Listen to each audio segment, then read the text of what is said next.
Love isn't supposed to feel like anxiety. It isn't supposed to feel like constantly checking your phone, rereading messages, replaying conversations in your head late at night, wondering if you said too much or not enough. And yet, for so many people, this is exactly how love feels. Not calm, not grounded, but tense. You wake up with questions, you go to sleep with doubt, and somewhere in between, you keep asking yourself the same quiet question: is this normal? Am I overthinking, or is something actually wrong? If this feels familiar, I want you to hear this clearly before we go any further. You are not broken, you are not needy, and you are not imagining things. Confusion is not a flaw in your personality. Confusion is a signal. People who are truly overthinking usually feel dismissed, not confused. Confusion happens when your intuition keeps noticing patterns, and your mind keeps trying to explain them away. You tell yourself, maybe I'm being dramatic, maybe I expect too much, maybe this is just how relationships work now. But deep down, something never settles. Love shouldn't require constant self-soothing. Love shouldn't feel like emotional guesswork. Love doesn't make you question your worth every other day.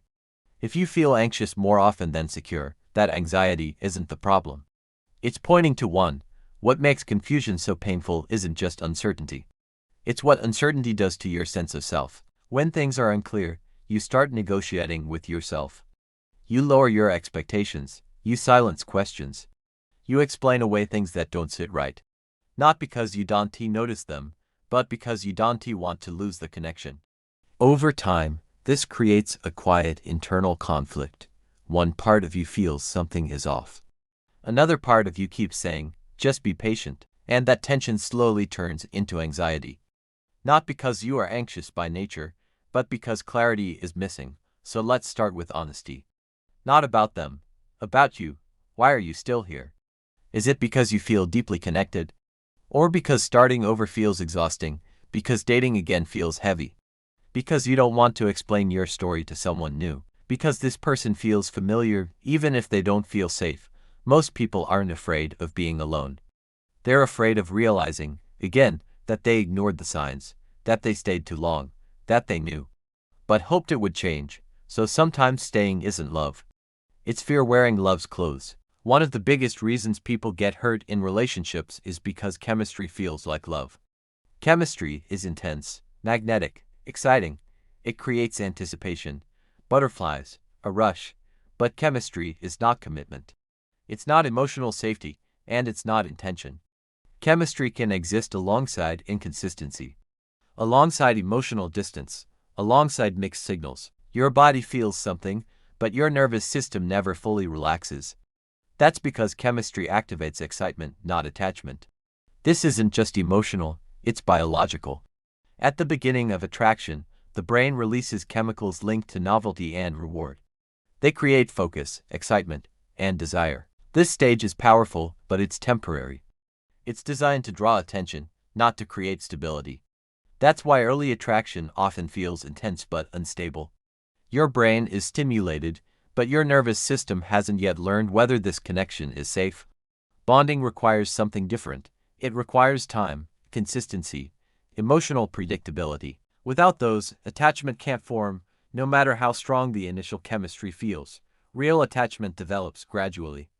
As excitement settles, the brain begins to look for safety, patterns, reliability. This is when trust starts forming. Not through grand gestures, but through repeated experiences of emotional presence.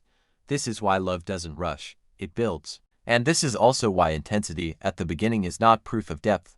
Sometimes, it's just stimulation. To understand relationships clearly, you need 3 words: chemistry, connection, compatibility. Chemistry says, I want you. Connection says, I feel safe being myself with you. Compatibility says, we want the same kind of life. Most people confuse chemistry for all 3, but attraction without connection creates anxiety. Connection without compatibility creates hope with no future. Real love requires all 3. Connection is quiet. It's not about impressing, it's not about performing. You don't feel the need to edit yourself. You're not afraid to express discomfort. You're not scared that honesty will push them away. Connection feels like emotional safety. If you can't be yourself at the beginning, you'll eventually be yourself later. And later is when relationships fall apart. Compatibility isn't about hobbies or surface similarities. It's about values, communication, growth. How do you handle conflict? How do you repair after it? How do you show up when things are uncomfortable? Compatibility doesn't reveal itself through chemistry. It reveals itself through conversations, and conversations require courage. You know why so many people are afraid to ask questions in a relationship? It's because they're trying to protect a fantasy. They think, if I ask for clarity, I might lose them, or, if I ask, I'll ruin the good thing we have going. But here's the truth. If asking a direct question ends the connection, the question didn't destroy it. It just exposed what was already broken. Living in a fantasy feels good for a while because it lets you delay reality. But love doesn't live in fantasy, love lives in truth. Let me share something from a healthy male perspective. When a man avoids giving you clarity, it's rarely because he doesn't know what he wants. It's because clarity creates responsibility. Clarity means he has to make a choice. And choosing means letting go of other options. A man who truly values you won't disappear when you ask real questions. He might need a moment to think, sure, but he won't punish you for wanting to know where you stand. His avoidance isn't some romantic mystery, it's information. And those mixed signals, they don't just confuse your mind. They completely dysregulate your nervous system. One moment you feel incredibly close, and the next, they're distant and cold. Your body has no idea what to expect, so it stays on high alert, constantly waiting for the other shoe to drop. That feeling isn't excitement, it's uncertainty. And long-term uncertainty doesn't build intimacy, it creates crippling anxiety. Over time, living in that confusion becomes incredibly expensive. It costs you your energy, it costs you your self-trust, it costs you your own clarity. You stop asking for what you truly need and start asking yourself what you can tolerate. And that subtle shift slowly pulls you further and further away from the person you were meant to be. Later in this video, we're going to dive deeper into what happens when attachment starts to form, and more importantly, when it doesn't. We'll explore early physical closeness, the trap of the safe choice, why we repeat unhealed patterns, why letting go can feel like withdrawal, and how real healing brings back clarity. Because understanding love isn't about learning how to hold on tighter. It's about knowing when a connection is real and when fear is just keeping you stuck. Let's get one thing straight. Attraction can happen in an instant. Real attachment cannot. Attachment is formed when your nervous system learns one crucial thing over a period of time. I am emotionally safe here. This safety doesn't come from sweet words or promises. It comes from consistency. It comes from seeing someone show up for you the same way, day in and day out, when things are easy, when things are uncomfortable, and even when there's absolutely nothing in it for them. Attachment is what's built after the initial excitement fades and something much steadier takes its place. If that steadiness never arrives, attachment doesn't either. And this is where so many people get stuck. They confuse longing with bonding. They confuse missing someone with being truly connected. But real attachment doesn't feel like anxiety. It feels like being grounded. Let's talk about something that's rarely explained clearly: early physical closeness. It can feel like an incredible connection, but it doesn't always create attachment. When you get physical before emotional safety has been established, your brain can shortcut the bonding process. You end up feeling a sense of closeness without any real security. It's all intensity with no foundation. This doesn't mean getting close early on is wrong. It just means it can seriously blur the signals. You might feel deeply bonded, while the other person is still just operating from a place of attraction, not attachment. And when your timelines don't match up, that's when confusion starts to creep in. Have you ever felt this? Everything was intense, you felt so close, and then out of nowhere distance. There was no big fight, no clear explanation, just a sudden, chilling shift. This often happens when the initial stimulation fades and there was never enough emotional bonding underneath it all. What felt like depth was actually just novelty. What felt like a real connection was just momentum. When that novelty wears off, only true attachment remains. And if attachment never had a chance to form, the connection simply dissolves, leaving you wondering what went wrong. There's another common pattern that keeps people stuck: choosing the so-called safe option. This is the person who is kind, consistent, and clearly wants to be with you. But deep down, you just don't feel that spark, that full connection. So you try to force it. You tell yourself that love will grow over time. You stay because it seems like the logical, sensible thing to do, But love isn't built on safety alone. When genuine desire and connection are missing, resentment slowly starts to replace gratitude. And in the end, neither of you gets what you truly need. Safety without desire just becomes emptiness. And desire without safety becomes anxiety. Then there's the fixer dynamic. Some people are drawn to partners they believe they can help or fix. They see the potential, they see the old wounds, and they truly believe their love will be the cure. But more often than not, this isn't love. It's a need for control disguised as care. Fixing someone creates a sense of leverage. It provides a false sense of security, making you think, if I'm needed, they won't leave me. But relationships built on such an imbalance rarely create true intimacy. They create dependency, and eventually, a whole lot of resentment. If you haven't healed, you don't choose clearly. You choose what feels familiar, not what feels healthy. Unhealed patterns pull you toward emotional inconsistency, because your nervous system mistakes chaos for connection. Calm feels boring. Stability feels unfamiliar. Intensity feels like love, until it hurts. Healing isn't about changing your standards. It's about changing what feels normal. It's about teaching your heart that peace isn't the absence of passion, but the foundation for it. In every healthy relationship, there's a beautiful balance, a dance between what we often call masculine and feminine energies.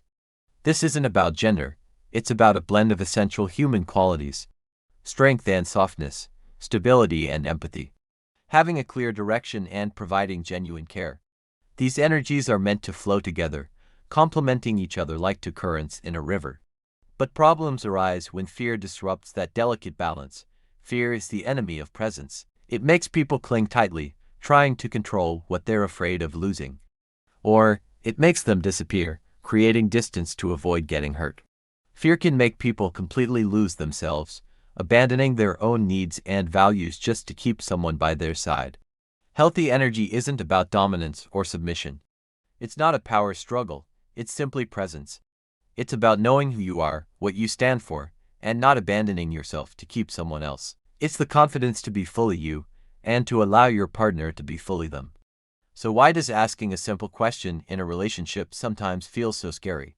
Why does your heart pound when you want to ask, where is this going? Or how do you really feel about me? It feels risky because you're secretly afraid of the answer. Not because you don't want clarity, of course you do, but because you have a gut feeling that the clarity you receive will confirm a painful truth you already sense deep down. But here's the thing, avoiding those questions doesn't protect you. It only delays the inevitable and prolongs your own anxiety. It keeps you in a state of uncertainty, hoping things will magically get better. The truth is, any love that can't survive a moment of honesty was never stable to begin with. Real connection thrives on openness. It isn't afraid of questions. It welcomes them as a doorway to deeper understanding. Sometimes, staying in a relationship feels so much easier than leaving. But we have to ask ourselves, is that feeling coming from a place of love or a place of fear? Often, it's not because the relationship is right, but because leaving forces you to face a tidal wave of grief. The grief of what feels like wasted time. The grief of all the unmet hopes and dreams you had for the future. And the profound grief of having to start all over again, from scratch. It's a heavy burden, but staying in something that is fundamentally misaligned doesn't save you time. It costs you more of it. Every day you stay, you're borrowing happiness from your future self. It's a debt that grows heavier over time.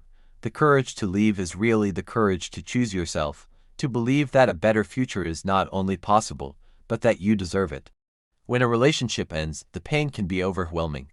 And it's not just in your head. Breakups don't just hurt emotionally, they literally activate the same regions in your brain that are associated with physical pain and addiction withdrawal. This is scientific fact. That's why you crave one more text, one more conversation. That's why your mind starts to idealize the past, replaying only the good memories and conveniently forgetting the bad. And that's why logic seems to fly out the window. You are not weak for feeling this way. You're not crazy. Your brain is literally detoxing from a powerful chemical bond. Missing someone doesn't automatically mean they were the right person for you. It often just means your nervous system hasn't recalibrated yet. It's a physiological process, and the first step to getting through it is to be kind to yourself and understand what is actually happening inside your own body. And let's be honest, you probably don't miss the entire relationship. You miss moments, You miss specific feelings. You miss the comfort of a Sunday morning, the sound of their laugh, or the inside jokes you shared. Most of all, you miss the person you hoped they would be, the potential you saw in them. Our memory is a powerful editor. It has a way of erasing the pain and highlighting the comfort. It smooths over the late-night fights and amplifies the memory of a single perfect day. But healing requires radical honesty. You have to remember why it didn't work, not to punish yourself or to live in bitterness, but to free yourself. Remembering the truth is what prevents you from making the same choice again. It's the key that unlocks the door to your own freedom.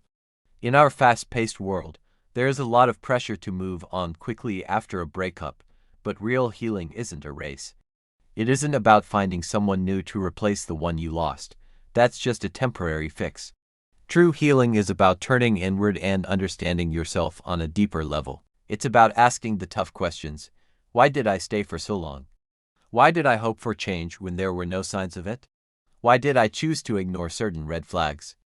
Until you can sit with those questions and understand your own patterns, you're likely to repeat them in your next relationship. Healing isn't about forgetting, it's about gaining insight. It's about clearing the fog from your vision. And once you have that clarity, everything changes. So after all the chaos and the heartache, what does healthy love actually feel like? One word comes to mind: calm. And I don't mean boring or dull. I mean a deep, steady calm. It's a feeling of peace in your nervous system. It's a relationship where you don't feel like you're constantly auditioning for the part of a good partner. You don't feel a knot of anxiety in your stomach when you need to ask a question. You don't feel like love is something you have to earn or work for every single day. You feel chosen, and just as importantly, you feel like you are actively choosing them every day. It's a mutual, conscious decision. That's the difference. It's not about fireworks and anxiety, it's about a quiet, confident, and steady warmth. Ultimately, love isn't about the intensity of the highs and lows. It's about alignment with your values, your needs, and your vision for the future. It's not about holding on so tightly you suffocate each other. It's about mutual presence, about two whole people choosing to walk side by side. The moment you stop chasing confusion and calling it passion, you create space. And in that space, clarity finally begins to find you. If any of this resonated with you, it's because a part of you already knows this truth. You don't need to become someone else to be loved. You don't need to tolerate uncertainty to deserve a real connection. Asking for clarity is not asking for too much. Honesty is not a threat to real love. And love, true and healthy love, should never, ever cost you yourself. Thanks for watching, and don't forget to subscribe.